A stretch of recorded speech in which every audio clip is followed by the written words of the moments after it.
மக்கள் பணத்துல இருந்து ஒரு பைசா கூட தொடமாட்டோம், தொடவும் விடமாட்டோம், தொட்டா விடமாட்டோம், இதுக்கு முன்னாடி தொட்டவங்களையும் விடமாட்டோம்.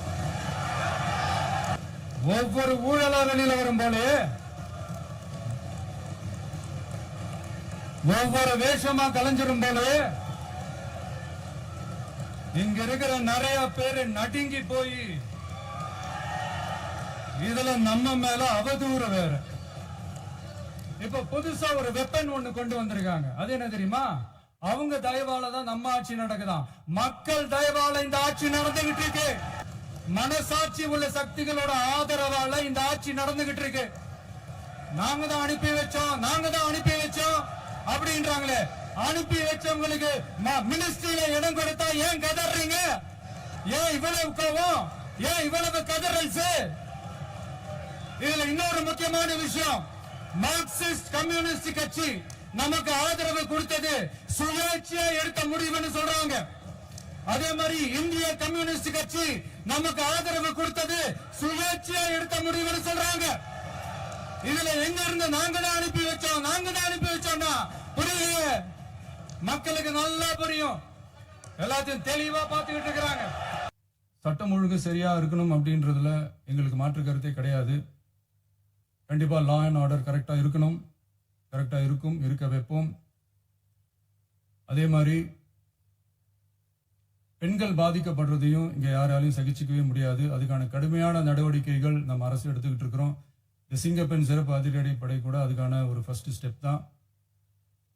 அதே மாதிரி இந்த போதைப் பொருள் நடமாட்டம் அதை கண்ட்ரோல் பண்றதுக்கும் நம்ம அரசு கடுமையான நடவடிக்கைகள் எடுத்துக்கிட்டு இருக்கிறோம். அதையும் கண்டினியூ பண்ணி எடுப்போம். மாண்புமிகு பேரவைத் தலைவர் அவர்களே, இப்ப நான் சொன்ன இந்த பிரச்சனைகள்லாம் 2026 போன மாசம் மே மாசம் 10ஆம் தேதி புதுசா வந்துடல. இதெல்லாம் பல வருஷமா இருக்கிற பிரச்சனைகள் தான், பல வருஷமா கண்டுக்காம விட்ட பிரச்சனைகள் தான். இன்னைக்கு எதிர்கட்சிக்காரங்க அதை பத்தி கேட்கும் போது எனக்கு அது அக்கறையா தெரியல, அவதூறு அரசியலா தான் தெரியுது, பழி போடுற அரசியலா தான் தெரியுது. இப்படி அவதூறு பழி போடுறவங்களை பார்த்து ஒன்னே ஒண்ணுதான் கேட்கணும்னு தோணுது. கடந்த 9-10 மாசமா நம்ம ஸ்டேட்ல சட்டம் ஒழுங்கு டிஜிபியே இல்ல. சட்டம் ஒழுங்கு டிஜிபியை போடுங்கன்னு சொல்லி எல்லாம் ஓஞ்சி போயிட்டோம். போன ஆட்சியில நடந்ததுக்கெல்லாம் இப்பதான் விடையே கண்டுபிடிக்கிறோம். நம்ம ஆட்சியில் இந்த போதைப் பொருள் நடமாட்டம் எல்லாம் தாறுமாற அப்படியே பரவி கொட்டி கிடக்குது. இதெல்லாம் இனிஷியல் ஸ்டேஜ்லயே யார் கண்ட்ரோல் பண்ணியிருக்கணும்? போலீஸ் டிபார்ட்மெண்ட் அப்ப யார் கையில இருந்தது? இத்தனை கேள்வி நம்மளை பார்த்து கேட்கறாங்களே, ஒரே ஒரு கேள்விதான் நான் கேட்கணும்னு தோணுது. போலீஸ் டிபார்ட்மெண்ட்டை கையில வச்சுக்கிட்டே பிகினிங்லயே இனிஷியல் ஸ்டேஜ்லயே இந்த போதைப் பொருள் நடமாட்டத்தை ஏன் கண்ட்ரோல் பண்ணல? மனசாட்சி உள்ளவங்க இந்த பிரச்சனையெல்லாம் ஏன் நடக்குதுன்றது அவங்களுக்கே நல்லா தெரியும். இன்னைக்கு சட்டம் ஒழுங்கை பத்தி கேள்வி கேட்க கூடாதா அப்படின்னா தாராளமா கேட்கலாம். இது ஜனநாயக அரசு, மன்னராட்சிலாம் கிடையாது, மனசாட்சி உள்ள மக்களாட்சி. அதனால கேள்வி கேட்கலாம், எல்லாருக்கும் எல்லா உரிமையும் உண்டு. விமர்சனம் செய்யலாம், எல்லாருக்கும் எல்லா உரிமையும் உண்டு. ஆனா நம்ம ஆட்சியில என்ன நடவடிக்கைகள் எடுத்திருக்கோன்றது தெரிஞ்சுக்கிட்டு அதுக்கேற்ற மாதிரி ஒரு நடுநிலையா பேசுனீங்கன்னா கொஞ்சம் நல்லா இருக்கும். மக்கள் நலனுக்காக யாருக்கு என்ன யோசனை இருந்தாலும் அதை தாராளமாக சொல்லலாம். நம்ம அரசு அதுக்கு காது கொடுத்து கேட்கும். இந்த ஊர் அடிச்சு உலையில போட்டு ஊழல் மேல ஊழலா செஞ்சுக்கிட்டு அதுல இருந்து தப்பிக்கிறதுக்கு பேர் தான் நிர்வாகத்திறன் அப்படின்னு சொன்னா, அப்படிப்பட்ட ஒரு ஊழல் செய்யற நிர்வாகத்திறனை நம்ம அரசு ஒரு நாளும் செய்யாது. பொட்டி பெட்டியா பணத்தை வச்சுக்கிட்டு பெட்டியை வச்சே எல்லாம் செஞ்சுக்கிட்டு போதைப் பொருள் பாதுகாவல் கழக மாடல் அரசாங்கம் செஞ்ச ஒவ்வொரு ஊழலா வெளியில வந்துகிட்டு இருக்கு. டாஸ்மாக்ல அது என்னப்பா, அது பார்ட்டி ஃபண்ட் கட்சி நிதி அப்படின்ற பேர்ல அடிச்ச கொள்ளையெல்லாம் ஒண்ணா இப்போ கவர்மெண்டோட கஜானாவுக்குள்ள கொண்டு சேர்த்துக்கிட்டே இருக்கிறோம்.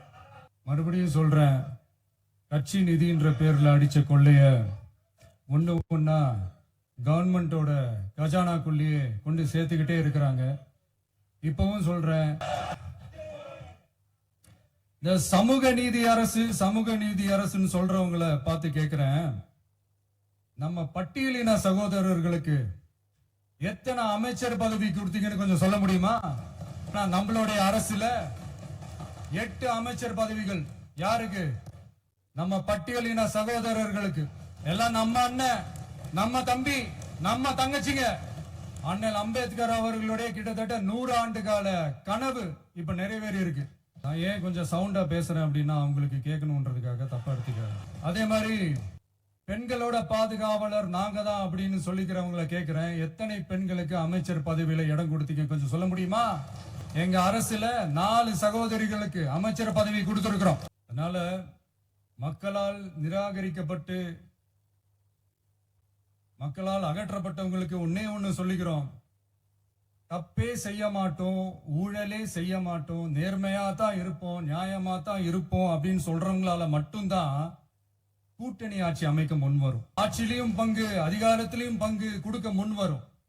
ஊழல்லையே ஊறி போனவங்களால இந்த கூட்டணி ஆட்சியோ ஆட்சியிலையும் பங்கோ அதிகாரத்திலையும் பங்கு கொடுக்க முன் வராது. மெஜாரிட்டி இருந்தாலும் தரமாட்டாங்க, மெஜாரிட்டி இல்லைனாலும் தரமாட்டாங்க. கேட்டா ரெடிமேடா ஒரு பதில் ஒண்ணு வச்சிருப்பாங்க, கூட்டணி ஆட்சியை மக்கள் விரும்ப மாட்டாங்கன்னு. அதே மக்கள் தான் இப்ப அவங்கள பார்த்து சிரிக்கிறாங்க. பதவி ஏத்த அன்னைக்கு கொஞ்சம் டைம் அவகாசம் கேட்டேன். எதுக்கு கேட்டேன்? நிதி நிலைமைலாம் கொஞ்சம் மோசமா இருக்குது, அதெல்லாம் கொஞ்சம் சரி செஞ்சுக்கிட்டே படிப்படியா கொஞ்சம் கொஞ்சமா நான் கொடுத்த வாக்குறுதிகள்லாம் செயல்படுத்துவேன், அதுக்காக கொஞ்சம் டைம் அவகாசம் கேட்டேன். நான் ஏதோ வேற எதுக்காகவோ வேற யாருக்காகவோ ஏதோ அவகாசம் கேட்ட மாதிரி அடுத்து இங்க சபையில இல்லாதவங்களை பத்தி பேச வேண்டாம்னு நினைக்கிறேன். இங்க நம்மளை பத்தி அவதூறு பரப்புறதோட மட்டும் இல்லாம இப்ப நம்ம மக்கள் மேலேயும் அவதூறு பரப்ப ஆரம்பிச்சிட்டாங்க. மக்கள் நமக்கு ஓட்டு போட்டது தப்பான், குடும்பம் குடும்பமா நமக்கு ஆதரிச்சது தப்பான். இது இப்ப இல்ல, நான் சொல்றது எம்ஜிஆர் அவர்கள் காலத்திலிருந்தே. அப்பவே அவர் ஜெயிச்சப்போ அதே மக்களை தப்பு தப்பா பேசுறது. மக்கள் என்ன பண்ணிட்டாங்க, எம்ஜிஆர் என்ன பண்ணிட்டாரு, எம்ஜிஆர் என்ன இது பண்ணிட்டாரு. 50 வருஷமா ஒரே டெக்னிக்கா, டெக்னாலஜி எல்லாம் மாறி வேற எங்கேயோ போயிட்டு இருக்கு. பஸ் கொஞ்சம் டெக்னிக்காச்சும் கொஞ்சம் மாத்தினா கொஞ்சம் நல்லா இருக்கும். அதனால மக்களுக்கு யூஸ்ஃபுல்லா இருக்கிற மாதிரி இந்த ஆக்கப்பூர்வமான கருத்துக்களோ ஆக்கப்பூர்வமான யோசனைகளோ இருந்தா சொல்லுங்க, அதை நாங்க டெஃபரெண்டா எடுத்துக்கிறோம். ஆனா அதை விட்டுட்டு இந்த நக்கலு நையாண்டி சம்பந்தம் இல்லாத பேச்சு இதெல்லாம் பேசிட்டு அப்புறம் முதல்வர் பதில் சொல்ல, முதல்வருக்கு பதில் சொல்ல தெரியல அப்படின்னா அப்புறம் என்ன சோஃபா மாடல் ஆட்சியா? அது என்னன்னு புரியறதுக்கு எனக்கு ரொம்ப நாள் ஆச்சு. இந்த sofa set, table chair, teapoy, furniture பிசினஸ்லாம் வேற எங்கேயா வெளியில போய் பண்ண சொல்லுங்க. அப்படி அந்த பிசினஸ் தான் பண்ணணும்னா நிறைய பிசினஸ் பண்ற மாதிரி வெளியில போய் பண்ண சொல்லுங்க, இங்க சட்டசபைக்குள்ள வேணாம். அதனால ஆக்கப்பூர்வமான கருத்துக்கள் இருந்தா சொல்லுங்க, டெஃபினட்டா அது சரியா இருந்தா நாங்க ஏத்துக்கிறோம். எனக்கு ஒரு குட்டி கதை ஒண்ணு ஞாபகம் வருது, சொல்லாமா? ஒரு ஊர்ல ஒரு பெரியவர் வெயில் ரொம்ப ஜாஸ்தியா இருக்குன்னு சொல்லிட்டு கண்ணுக்கு மேல கை வச்சுக்கிட்டு இப்படி சுத்தி முத்தி தேடிக்கிட்டு இருந்தாராம். அப்ப கூட இருந்த ஒரு சின்ன பையன் என்ன தேடுறீங்க அப்படின்னு கேட்டானா. அதுக்கு அந்த பெரியவர் சொன்னாரா, அது ஒண்ணு இல்ல தம்பி, உங்க அப்பா இங்கதான் இருப்பாருன்னு சொன்னாங்க, அதான் தேடிக்கிட்டு இருக்கேன். எங்க உங்க அப்பாவையா காணோம்? இல்ல, அந்த எங்களுக்கும் நக்கலா நையாண்டியா சம்பந்தம் இல்லாத குட்டி கதை இதெல்லாம் எங்களுக்கும் பேச தெரியும். அந்த கதையில பெரியவர் அப்படி சொன்னாராம், தப்பா எடுத்துக்காதீங்க. அந்த கதையில பெரியவர் அப்படி கேட்டாராம். அதனால யாரும் இங்க டென்ஷன் ஆக வேணாம். இன்னொரு இந்த என்னுடைய உரையை முடிக்கிறதுக்கு முன்னாடி போயிட்டாங்க, பேசலாமா? அதான் 5 நிமிஷம் பேசுனதுக்கே கொளத்தூரி இந்த ஆட்டம் அடிச்சு பேசுனா அப்புறம் என்ன பண்றது? கடைசியா நான் இந்த உரையை முடிக்கிறதுக்கு முன்னாடி ஒரு முக்கியமான ஒரு விஷயம் பத்தி சொல்லணும். ஆளுநர் உரை அன்னைக்கு தாய் வாழ்த்துக்கு அப்புறம் தேசிய கீதம் பாடினது தப்பு, தேசிய கீதம் 2 முறை பாடினது தப்பு. அப்படி ஒரு நிகழ்வு இதுக்கு முன்னாடி இந்த சட்டசபையில நடந்ததே கிடையாது. அந்த மரபையே மாத்திட்டீங்க. இப்படி ஒரு பெரிய ஒரு போர் மாதிரி எதிர்கட்சி சார்ந்தவங்க எல்லாம் சொன்னாங்க இல்லையா, அந்த மாநில உரிமை போராளிகளை, அந்த மரபு காக்கிற உரிமை போராளிகளை ஒரே ஒரு கேள்விதான் கேட்கணும். 2021 ஆகஸ்ட் 2 ஞாபகம் இருக்கா? Centenary celebration of Tamil Nadu legislature. அந்த ஃபங்க்ஷன்ல நம்ம முன்னாள் முதலமைச்சர் கருணாநிதி அவர்களோட கலைஞர் அவர்களுடைய கலைஞர் அவர்களுடைய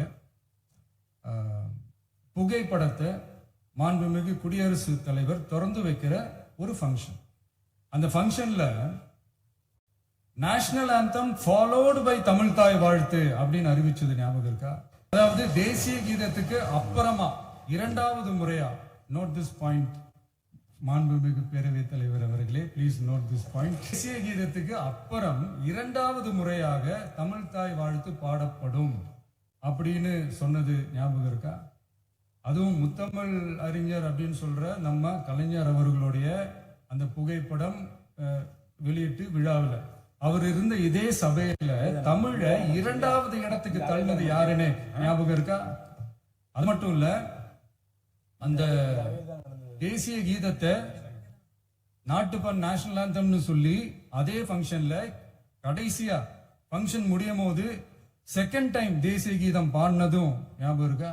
ஏதாவது டவுட் இருந்தா இந்த புக்கை பார்த்து தெரிஞ்சுக்கலாம். இதெல்லாம் கேட்டா என்ன சொல்லுவாங்கன்னா, அது ஜனாதிபதி கலந்துகிட்ட ஃபங்க்ஷன், அதெல்லாம் அப்படிதான், அதெல்லாம் கண்டுக்க கூடாது அப்படின்னு சொல்லுவாங்க.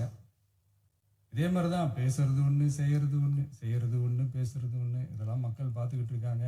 எலெக்ஷனுக்கு முன்னாடி தான் அப்படி செஞ்சுக்கிட்டு இருந்தாங்க. இப்போ எலெக்ஷனுக்கு அப்புறம் அதே தான் செய்யறாங்க. இந்த விஜயையும் சாமானியர்களின் உண்மையான சமூக நீதி அரசையும் அவமானப்படுத்துறதுக்கு தான் அவங்களோட அந்த பொலிட்டிக்கல் சீனியாரிட்டி அது பயன்படுத்துது போல. சரி, செய்யட்டும் செய்யட்டும், நல்லா செய்யட்டும். ஆனாலும் உத்தமபுத்திரர் போல வேஷம் போடுற எதிர்கட்சிக்கு ஒன்றை மட்டும் ஆணித்தரமாக சொல்றோம். உங்களை மாதிரி தமிழ் தமிழ்னு சொல்லிக்கிட்டு, மொழி பண்பாடு கலாச்சாரம்னு சொல்லிக்கிட்டு ரெட்டை வேஷம் போடுறவங்க நாங்க கிடையாது. உலகெங்கும் வாழும் என் தமிழ் சொந்தங்களுக்கு நம்முடைய உத்தரவாதம் தமிழ் தான் எங்க உயிர் நாடி. அதனால எங்களுக்கு பாடம் எடுக்கிறதா நினைச்சுக்கிட்டு உங்க வேஷத்தை நீங்களே கொஞ்சம் கொஞ்சமா கலைச்சிக்கிட்டே வரீங்க, மறந்துடாதீங்க. அப்புறம் நேத்து எதிர்கட்சி தலைவர், மாண்புமிகு எதிர்கட்சி தலைவர் பேசும்போது நிறைய பேசினாங்க. அதுல ஒண்ணு மட்டும் அரசு சொல்றதா நினைச்சுக்கிட்டு நம்மளை இன்டைரக்டா ஈவில் அப்படின்ற அந்த வார்த்தையை யூஸ் பண்ணாங்க. எனக்கு ஒன்னே ஒண்ணுதான் சொல்லணும்னு தோணுது. ஈவில்ஸ்னு டெவில்ஸ் பேசக்கூடாது. அவங்க இருந்திருந்தா ஒரு ஆக்ஷன் பண்ணணும்னு எனக்கு தோணுச்சு. எல்லாரும் போயிட்டாங்க. பர்மிஷன் பண்ணலாமா? இப்பவும் பண்ணலாம், ஒன்றும் தப்பு இல்லை.